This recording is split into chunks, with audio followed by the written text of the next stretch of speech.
ஹரிநாராயண துரித நிவாரண பரமானந்த சதாசிவசங்கர். நாளென் செய்யும் வினைதானென் செய்யும் என்னை நாடி வந்த கோலென் செய்யும் கொடுங்கூற்று என் செய்யும் குமரேசர் இரு தாளும் சிலம்பும் சதங்கையும் தண்டையும் சண்முகம் தோளும் கடம்பும் எனக்கு முன்னே வந்து தோன்றினே. ஓம் அனுமந்தாய வித்மகே வாயு புத்திராய தீமகே தந்தனோ மாருதி பிரச்சோத்யாத். பட்டீஸ்வரம் ஸ்ரீ விஷ்ணு துர்க்கையே போற்றி. உலகெங்கிலும் வாழ்ந்து கொண்டிருக்கும் ஸ்ரீராம் ஆஸ்ட்ரோ யூடியூப் சேனல் நேயர்களுக்கு டாக்டர் சைதை ராஜாவின் அன்பான வணக்கங்கள், வாழ்த்துக்கள். நாம் இப்பொழுது இந்த எபிசோடில் வார ராசி பலன்களை பார்க்க போகிறோம். நவம்பர் 16 முதல் 22 தேதி வரைக்கும் உள்ளடக்கிய நாட்களுக்கு கிரகங்கள் ஒவ்வொரு ராசிக்கும் எப்பேற்பட்ட பலன்களை வழங்கப் போகிறது என்பதை பார்க்கலாம் வாங்க. அதற்கு முன் எங்களுடைய சேனலை பார்த்து கொண்டிருக்கும் அன்பர்கள் இதுவரைக்கும் சப்ஸ்கிரைப் செய்யாதவர்கள் சப்ஸ்கிரைப் செய்து கொள்ளும்படி கேட்டுக்கொள்கிறோம். ரைட் சைடில் சப்ஸ்கிரைப் இருக்கும், பெல் பட்டன் இருக்கும், ரெண்டுத்தையும் ப்ரெஸ் பண்ணிங்கன்னா அடுத்த நொடியே எங்களுடைய வீடியோ உங்களை நோக்கி வர துவங்கிவிடும். 19/11/2025 புதன்கிழமை சர்வ அமாவாசை திதி வருகிறது. இந்த வாரம் நம்ம ஒரு முக்கியமான தகவலை நம்மளுடைய ஸ்ரீராம் ஆஸ்ட்ரோ சேனல் நேயர்களுக்கு அன்பர்களுக்கு முக்கியமான தகவலை, அதாவது ஒவ்வொரு நட்சத்திரத்தில் பிறந்தவங்களும் எந்தெந்த சித்தர்களை வழிபாடு செய்தீர்கள் என்று சொன்னால் உங்கள் வாழ்க்கை வளமாகும் அல்லது வரக்கூடிய இடர்பாடுகள் விலகும் அப்படிங்கிற ஒரு நிலை இருக்குது. 27 நட்சத்திரத்துக்கும் நம்ம பதில் சொல்ல போகிறோம். நட்சத்திரத்தில் பிறந்தவங்களுக்கு ஒவ்வொருத்தருக்கும் எந்த ஜீவசமாதி சித்தர்களை வழிபாடு செய்தால் வாழ்க்கை வளமாகும் என்பதை விரிவாக சொல்ல இருக்கிறோம். எங்களுடைய பதிவை ஸ்கிப் பண்ணாமல் முழுமையாக பாருங்கள், பயன்பெறுங்கள். வாங்க ராசிக்குள் செல்லலாம். கடக ராசியில் பிறந்த அன்பர்களுக்கு வணக்கம்.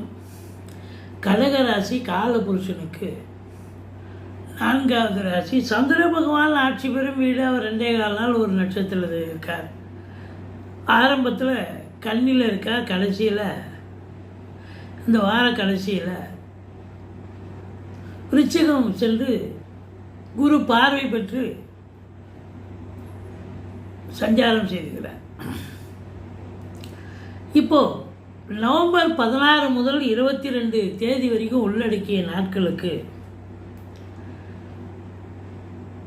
இந்த வாரம் இந்த கிரகங்கள் கடக ராசிக்கு எப்பேற்பட்ட பலனை வழங்கப் போகிறது பார்க்கலாம் வாங்க.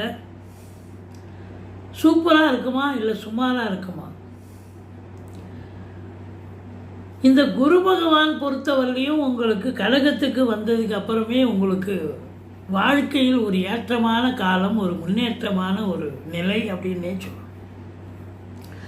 அஃப்கோர்ஸ் இந்த வாரம் குரு வக்ரமான குரு நீச்ச பலனை தருகிறார். அதாவது குரு உச்சமான குரு வக்ர பலனை தருகிறார், வக்ரமாக இருக்கார். இப்போ நமக்கு உச்சம் பெற்ற கிரகம் வக்ரமானால் நீச்ச பலனை தரும்னு சொல்லுவாங்க. இருந்த போதிலும் கெட்டாலும் மேன்மக்களே, அவர் அந்தணன் இல்லையா? அதனால் அந்தணன் தனித்திருக்கையில் அவதிகள் மெத்த கொண்டுள்ளன. ஆனால் குரு வக்ரமாக இருந்தால் ரெட்டைன்னு சொல்லும். தனித்து இருந்தால் கொஞ்சம் இது, இப்போ வக்ரமாக இருந்தால் இன்னும் நல்ல பலனை தருவார் அப்படின்னு கூட சொல்கிறாங்க. சரி, நீச்சமானாலும் பலன் தானே. அவர் 7ஆம் இடத்தை பார்க்க போகிறார். கணவன் மனைவியிடையே இருந்து வந்த கருத்து பேதங்கள் விலகி, சண்டை சச்சரவுகள் மனஸ்தாபங்கள் விலகி, ஒருத்தருக்கு அந்யோன்யமாக இருக்கக்கூடிய ஈகோவை விட்டு கொடுத்து ஒருத்தருக்கு அந்யோன்யமாக இருக்கக்கூடிய ஒரு அற்புதமான காலம் இது அப்படின்னு சொல்லணும். நண்பர்கள் கூட உங்களுக்கு தேடி உதவி புரிவார்கள். கூட்டு தொழில் செய்யும் இடத்தில் கூட்டாளிகள் பார்ட்னர்ஷிப் உங்களுக்கு ஆதரவாக இருப்பார்கள். கூட்டு தொழில் நல்ல பிரம்மாண்டமாக செல்லும். 4க்கும் 11க்கும் ஆதிபத்தியம் பெற்ற சுக்கிரன் ஆட்சி பீடத்தில் 4ஆம் இடத்தில் இருக்கிறார். இது சூப்பர். 4ஆம் இடம் என்பது மாத்ருஸ்தானம். தாய் வழி சொந்தங்களால் அனுகூலங்கள் கிடைக்கக்கூடிய நேரம். வண்டி வாகனங்களை குறிக்கக்கூடிய இடம் அந்த இடம் 4. இப்போ ஆட்சி பெற்றிருக்கார் அப்படின்னு சொன்னால் ரொம்ப நாளாக நீங்கள் வந்து பழைய வண்டி விற்றுட்டு புது வண்டி வாங்கணும்னு ரொம்ப பிரயத்தனப்பட்டிருப்பீங்க. இப்போ அது கைகூடி வரக்கூடிய நேரம் இந்த வாரம். கண்டிப்பாக பழைய வண்டி விற்றுட்டு புது வண்டி வாங்குவீங்க. அல்லது உங்களுடைய நீண்ட நாள் கற்பனைகள், கோரிக்கைகள், இல்லை உங்களுடைய அபிலாஷைகள் எதுவாக இருந்த போதிலும் அந்த கார் வாங்கணும்னு நினச்சிருப்பீங்க. இப்போ அதை நடைமுறைப்படுத்துவீங்க. வாங்க முடியும், வாங்கி பூஜை போட்டு கொண்டு வருவீங்க வீட்டுக்கு. ஃப்ளாட்டு வாங்கலாம், வீடு கட்டலாம், வீட்டை அலங்காரம் பண்ணலாம், பெயிண்ட் பண்ணலாம், மாடுலர் கிச்சன் போடலாம். இப்படி எல்லா வேலைகளையும் எடுத்து செய்வீங்க. சந்தோஷமாக 4ஆம் இடம் சுகத்தை, ஏதாவது சுகவாசிகளாக இருக்கக்கூடிய ஒரு காலம். 7ஆம் இடமும் நல்லா இருக்குது, 4ஆம் இடமும் நல்லா இருக்குது. சூப்பர். அப்போது உங்களை பொறுத்தவரையிலையும் சுக்கரனுடைய நிலையும் நல்லா இருக்குது. சுக்கரனுடைய காரகத்துவம் பெற்ற சினிமா இண்டஸ்ட்ரி, தொலைக்காட்சி இண்டஸ்ட்ரியில் வேலை பார்க்குறவங்களும் புதனும் அங்கே தான் இருக்கார் 4ஆம் இடத்துல. ஒரு 3க்கும் 12க்கும் ஆதிபத்தியம் பெற்றவர். பத்திரிகை துறை, மீடியா துறை, எழுத்துத்துறையில் வேலை பார்க்கக்கூடியவர்களுக்கும் ஒரு உற்சாகமான ஒரு வாரம். எல்லாத்தை விட இந்த கடகராசிக்கு ஒரு ஹைலைட் என்ன அப்படின்னா, 5க்கும் 10க்கும் ஆதிபத்தியம் பெற்ற செவ்வாய் 5ஆம் இடத்தில் ஆட்சி பீடத்தில் இருக்கிறார். குரு பார்வையில் இருக்கார். அது இன்னும் சிறப்பு. அப்போ தொழிலில் பிரம்மாண்ட வளர்ச்சி நிச்சயமாக இருக்கும். தொழில் பண்ணுறவங்க நம்பி கடனை வாங்கி தொழிலில் போடுங்க, தொழிலை விரிவாக்கம் பண்ணுங்க. கேட்குற இடத்துல கடன் கிடைக்கும். இல்லை இன்னொரு பிரான்ச்சி கூட ஓப்பன் பண்ணலாம். காற்றுள்ள போதே தூட்டிக்கொள்னு தெரியாமல பெரியவங்க சொல்லியிருக்காங்க. அப்போ இந்த காலகட்டம் உங்களுக்கு, இந்த கடகராசியில் பிறந்தவர்களுக்கு தொழிலில் பிரம்மாண்ட வளர்ச்சி. இல்லைங்க நான் தொழில் பண்ணலைங்க, உத்தியோகம் பண்ணுறேன், எனக்கு எப்படிங்க இருக்கும்?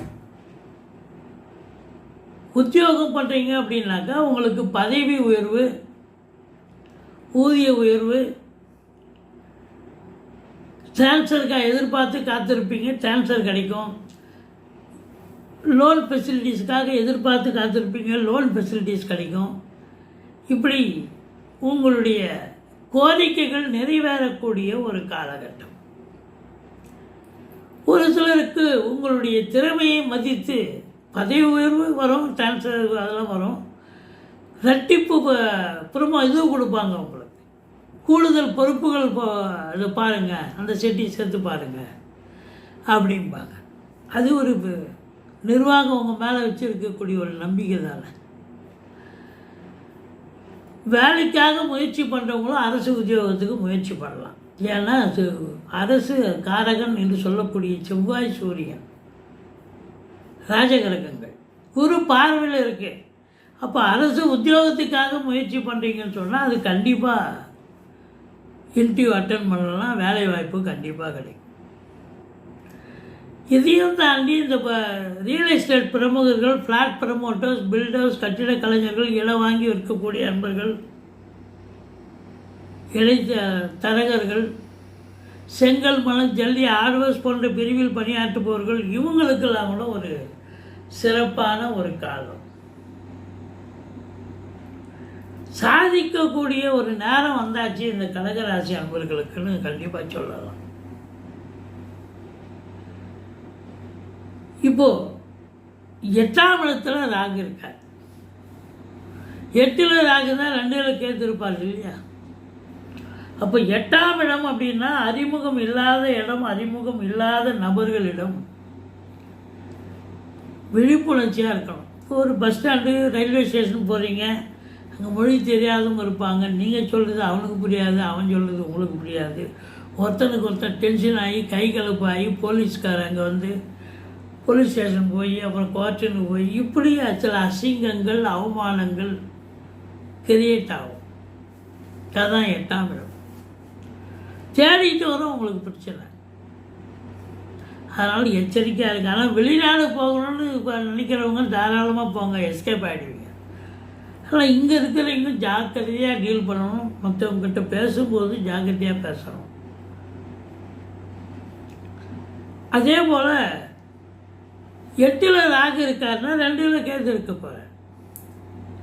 2ஆம் இடம் குடும்பஸ்தானத்தில் கேது இருக்குன்னு சொன்னால் குடும்பத்தில் சண்டையை பெருசாக்குவார், பிரிச்சிருவார் குடும்பத்தை. கணவன் மனைவி குடும்பம் அப்படின்னா பிரிஞ்சிடும். அதுதான் அங்கே இருக்கிற நிலைமை. எல்லாத்தையும் பிரிக்க மாட்டாங்க கேது. உங்களை பொறுத்த வரலையும் இந்த ராசியில் பிறந்தவர்கள் கணவன் மனைவி பிரியணும்னு ஒரு விதி இருந்தால் தான் இவங்க பிரிப்பாங்க. இல்லைன்னா சண்டை சச்சரவு பிரச்சனை இதெல்லாம் போயிட்டுருக்கோம் எல்லாருக்குமே. பெரும்பாலும் குடும்பத்தில் சண்டை இல்லாத குடும்பம் ஏதுங்க. ஸோ அப்படி இருக்கும் பட்சத்தில் ராகுவுக்கு ஓம் அமிர்த ராகுவே போற்றி ஆயத்தத்தில் சொல்லுங்கள். கேதுக்கு ஓம் அமிர்த கேதுவே போற்றின்னு ஒரு ஆயத்தத்தில் சொல்லுங்கள். பிள்ளையாரை வழிபாடு செய்து கொள்ளுங்கள். துர்க்கையை நமஸ்கரியுங்கள். 9ஆம் இடம் சனி இருக்கப்படாது, இருந்தாலும் குரு பார்வையில். இங்கே சூரியன் குரு பார்வையில் இருக்குது, சனியும் குரு பார்வையில் இருக்குது, 9ஆம் இடமும் குரு பார்வையில் இருக்குது. இப்போ தந்தையால் யோக பாக்கியங்கள், அரசு உயர் உத்தியோகம் பார்க்குறவங்க ஐஏஎஸ் ஐபிஎஸ் அதுபோல் அன்பர்களுக்கும் நல்லது நடக்க போகுது. தந்தையால் யோக பாக்கியங்கள் உண்டு. அரசியல்வாதிகளுக்கு ஒரு முன்னேற்றகரமான ஒரு வாரமாக இது அமையப்போகிறது. மேலிடத்தில் செல்வாக்கினை பெற்று இன்னும் பதவி உயர்வு ஏதாவது உங்களுக்கு கிடைக்க வாய்ப்புகள் இருக்கு. ஒரு சிலர் கோயில் குளங்களுக்கு போயிட்டு வருவீங்க, தீர்த்த யாத்திரை மேற்கொள்வீர்கள். அதனால் ஒரு ஆத்ம திருப்தியும் சந்தோஷமும் கிடைக்கும். பாக்கியங்கள் நிறைந்த ஒரு வாரம், பாக்கியமான ஒரு சூழல் நிச்சயமாக இருக்கிறது. 11ஆம் வீட்டை சனி பார்க்கிறார். எண்ணிய செயல் ஈடேறும், காலதாமதம் ஆகும், அவ்வளோதான். மற்றபடி 6ஆம் இடத்தை சனி பார்க்கிறார். எதிரிகளால் தொல்லைகள் இருந்தாலும் கட்டிகள் ஜெயிக்க போகிறது நீங்கள் தான். மற்றபடி 3ஆம் இடத்தையும் சனி பார்க்குறார். இளைய சகோதரர்களுக்கு உங்களுக்கும் கருத்து வேறுபாடு வரும், இல்லை அவங்களுக்கு தேக ஆரோக்கிய குறைவு ஏற்பட்டு மருத்துவமனைக்கு அழைச்சி போய் நீங்கள் தான் செலவு பண்ணுவீங்க. இதுதான் நடக்க போகுது. அப்போ இதில் இருந்து என்ன ஒரு தெரியுது அப்படின்னா, 5க்கும் 10க்கும் உடைய செவ்வாய் ஆட்சி பீடம் ஏறி குரு பார்வையில் இருப்பது தொழிலில் பிரம்மாண்ட வளர்ச்சி, உத்தியோகத்தில் பதவி உயர்வு, நல்லது நடக்கக்கூடிய நிலை.